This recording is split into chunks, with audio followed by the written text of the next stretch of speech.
Hey everyone, today is the 1st of December, which means it is high time, if not even maybe a little bit too late, for me to do a Christmas themed macrame project.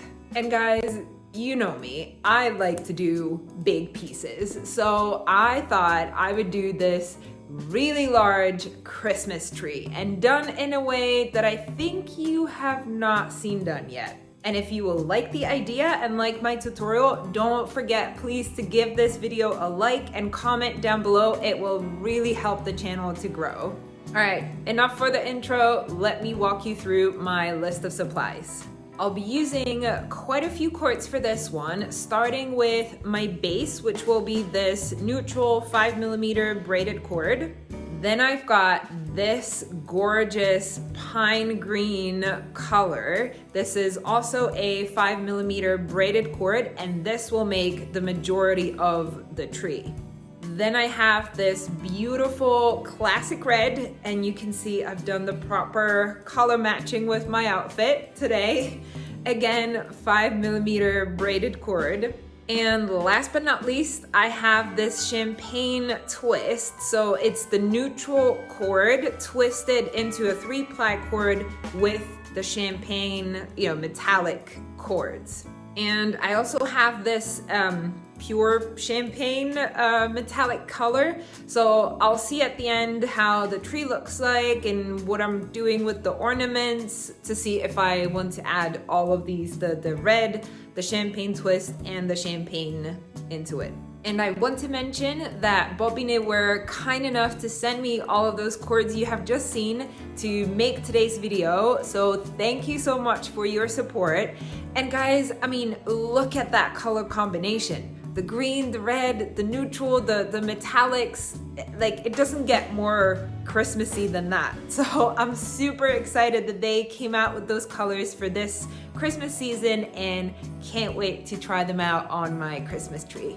Moving on from the cords, the other supplies I have is of course a dowel rod. I've got this one 90 centimeters, I think, so a good base for a nice large Christmas tree. I may or may not need a second dowel, but I'll only know at the very end of the project, so I unfortunately can't tell you now, but you've seen the thumbnail of the video, so probably you already know whether there is a second dowel at the bottom or not. And then I also picked up this very similar to that pine green, almost an exact match.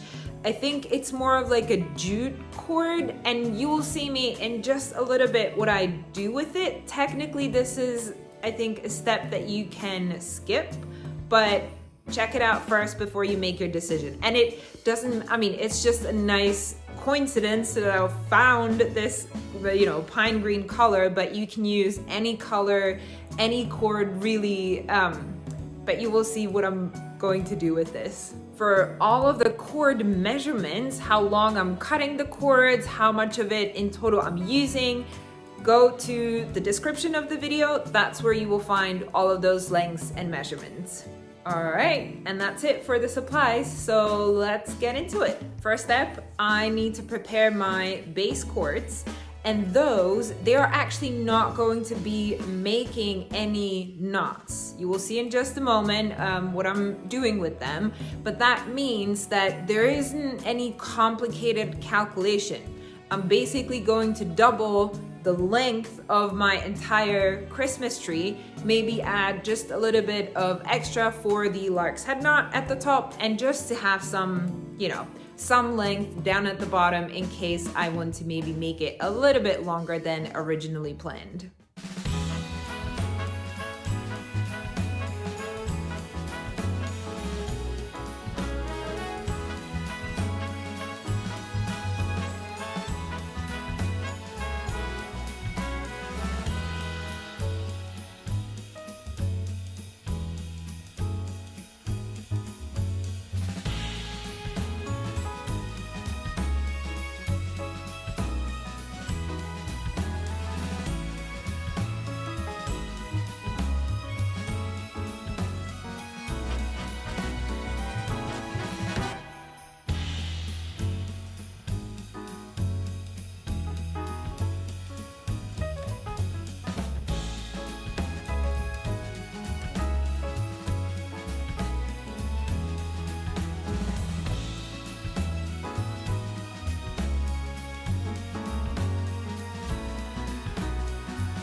So I have all of my base cords up. I think there's maybe like 65, 75 cords. But the point is, the exact number, which you will find in the description, doesn't really matter. What I wanted to create is like a canvas, you can say, a white canvas where we're going to then draw with our green cords. So the point was to have like the entire length covered with the white cords, to have them really close together as well. So yeah, if you cover it with 83 cords, it doesn't matter, or 43, whatever, but it should be an odd number so that you will always have one set of cords that are going to be your middle cords. And talking about drawing, I made this sketch of just to have an idea of what the tree would look like. This is obviously not as great. I hope it will look better than this, but just to give myself something to work with on the real project. And so now, before we start using the green cords that I've shown you, the braided green cords, we are going to use this one, the small jute cord. And like I said, this can be in whatever color. It doesn't need to be the green one. This is going to be just temporary. And so I've started cutting these little pieces. What I'm going to do is start drawing out the sketch, like the outline of the tree with these little pieces onto these cords. So literally just attaching them like this, just making a simple knot, just to give myself a visual of where the real green cords are then gonna go.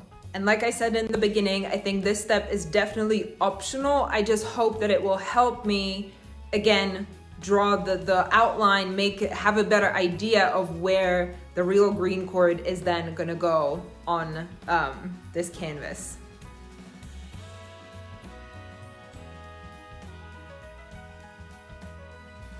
I don't know if you can tell, but this is now in a shape of a tree. I did have to redo it a couple times, but that was the point. The point was to make a shape, to outline a shape that I can then work with. So I would say, even though this step is optional, it was definitely very helpful for me to put those little things in there. And now for the biggest part of this project, which is using the green cord to fill in the tree shape.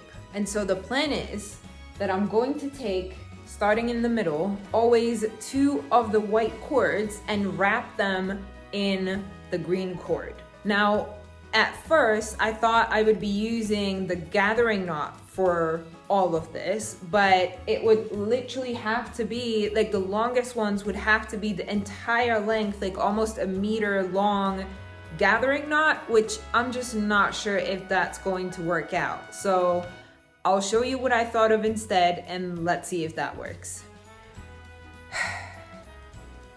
As much as I like the look of these, I will either be like 90 years old when I finish, or I will just go crazy. So I have reconsidered my plan. I will take these down, and instead of doing this wrapping thing around it, I am going to do square knots, and I'll show you exactly how in just a sec. Okay, so these are the 2 cords that will be our middle cords, and then here is the middle of that long green cord. And basically, you're going to add that middle to the back here, finding the place where you want this to start. And then, just like as if you were making a regular square knot, the left cord goes over the 2 in the middle, the right cord over it, behind the 2 in the middle, and out through the loop. And then you tighten it. Again, here it's really important that you check. Make sure it's sitting where it's supposed to sit. And then you make the other side. So right cord over the 2 in the middle, left cord over it, behind the 2 in the middle, and out through the loop. And tighten. So there will be a little bit of the white visible in the middle here, but I think that will still look good. And now we just continue with those square knots. So we are essentially making a Solomon bar out of these square knots.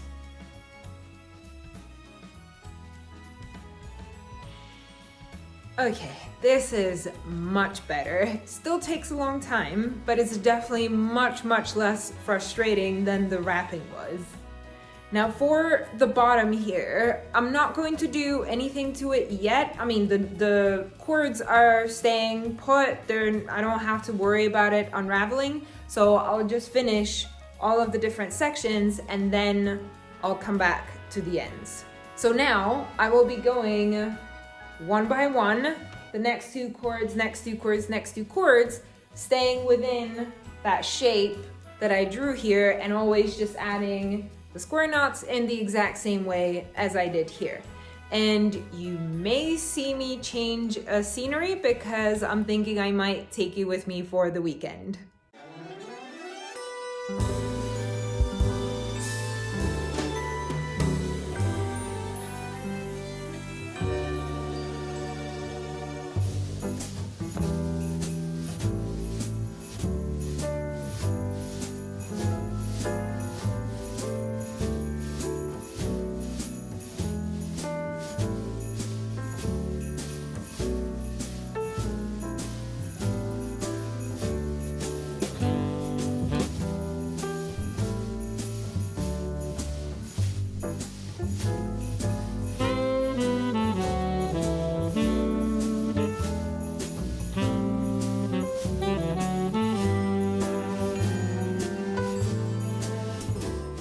Well, I don't know about you guys, but I think this is a pretty good resemblance of a tree. It did take me a while to get to this stage. I had to sort of play with the heights, readjust here and there, and I'm still not completely finished with the very bottom. It's not as straight as I would want it to be, but I think I'll finish that once I add the second dowel at the bottom. And you've probably noticed that I already cleaned up the ends in this row and that second row as well. Basically what I did is I turned everything to the back. I took a pair of tweezers and I carefully threaded the two cords behind the last square knot. Carefully to not enlarge it or to not change the tension of that last square knot. And then when both the cords were through, I took my scissors and I cut them both at the top. Before cutting them off, I would always check from the front to make sure everything still looks good, that I didn't damage that last square knot, that it's still in place and everything, and only then take the scissors and make that final cut. And now it's time to add the ornaments. For those, I'll be using all of these cords, so the red and the champagne twist and the champagne as well. Now the ornaments are going to be simple berry knots that I'll just add wherever I feel like I want to place that color. So for those berry knots, I'll always be using two cords of that same color. One of them a little bit longer and then the other a little bit shorter. It can probably be shorter than this as well. That one is the shorter one is going to create our middle cords, and then the long ones are going to be creating the square knots to then do the berry knot. So let me show you how to do the berry knot. And I'll start at the very top, right here, adding a star at the top of the tree. So actually I would do 2 berry knots on this one and then 1 berry knot on each side. So I've done one here already to make sure it works, and now I'll add another one on this set of cords. So I'm taking my 2 cords, putting them behind the white ones, and these are the shorter cords, this is the longer cord. And so then these, the shorter cords, they become the filler cords while the longer ones do the square knot. So you wrap them around just the metallic ones in the middle and tighten it, but not all the way, still leaving a little bit of a gap in the middle there, like so. Then you do the second part of the square knot and tighten. Okay, and then I will do 3 more square knots here. So in total, I've got 4 square knots. I know it's kind of hard to see with the metallics. And now you're taking these middle cords, and what you will do is you will pull them through this small gap right there. And I may need to use my tweezers again. So taking the tweezers through right here. So that's both of them through. And now you pull on it so that all of the square knots wrap into this nice bundle, which is the berry knot. And to finish it off, I've turned it around. So now I'm looking at the back of that berry knot. And we are going to do 1 more square knot right here in the back. And later I'll probably use a hot glue gun or something just to stick this somewhere here so that it's not visible from the front.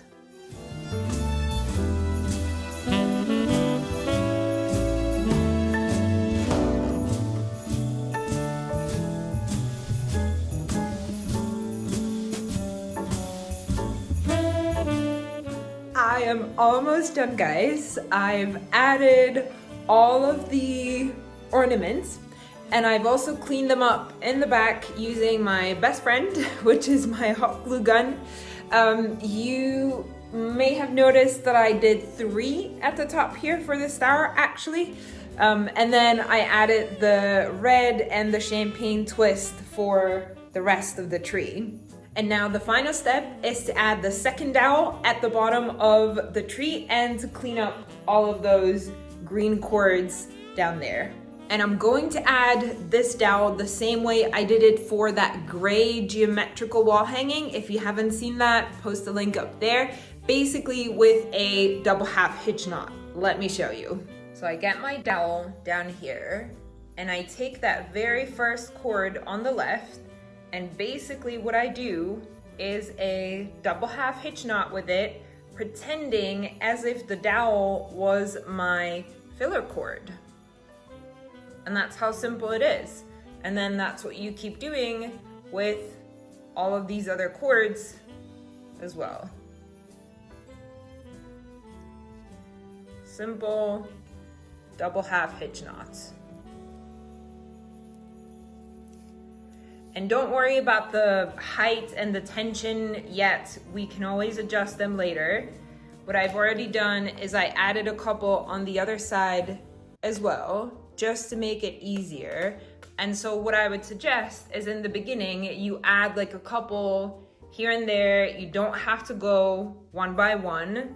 You can just add them, throughout the entire length, just so that the dowel will actually hold in place. So you add a couple, like I said, here and there.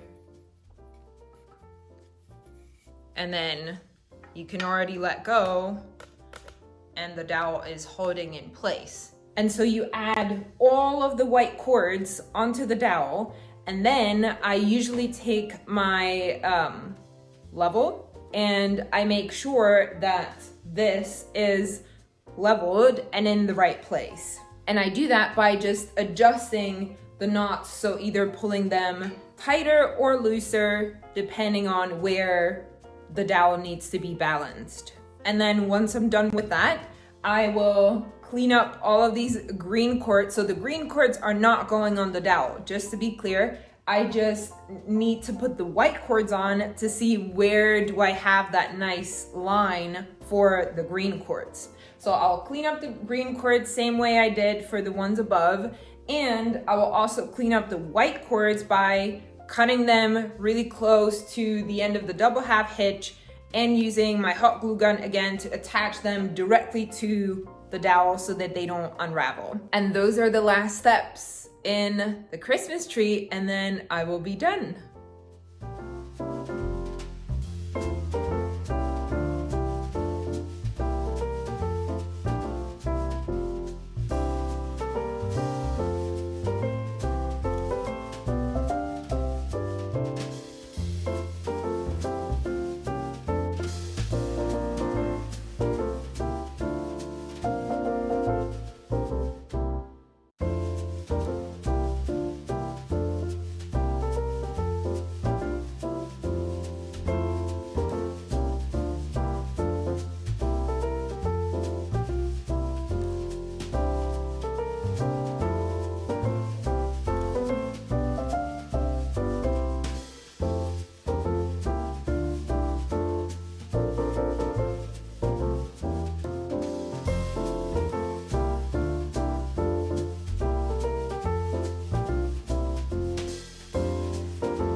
my Christmas tree is done and now Christmas can begin. I am so happy that this turned out looking like an actual Christmas tree with the ornaments, with the star, with everything. I'm so happy with the final result. If you guys have enjoyed the tutorial, make sure to give it a like and comment down below. I always really enjoy reading through your comments, especially if you mentioned that you liked the video, that it brought you joy. I just appreciate it so much. So thank you for that. And now that the big Christmas project is done, I can focus on my Christmas wreath. So that's something that you can look forward to next time.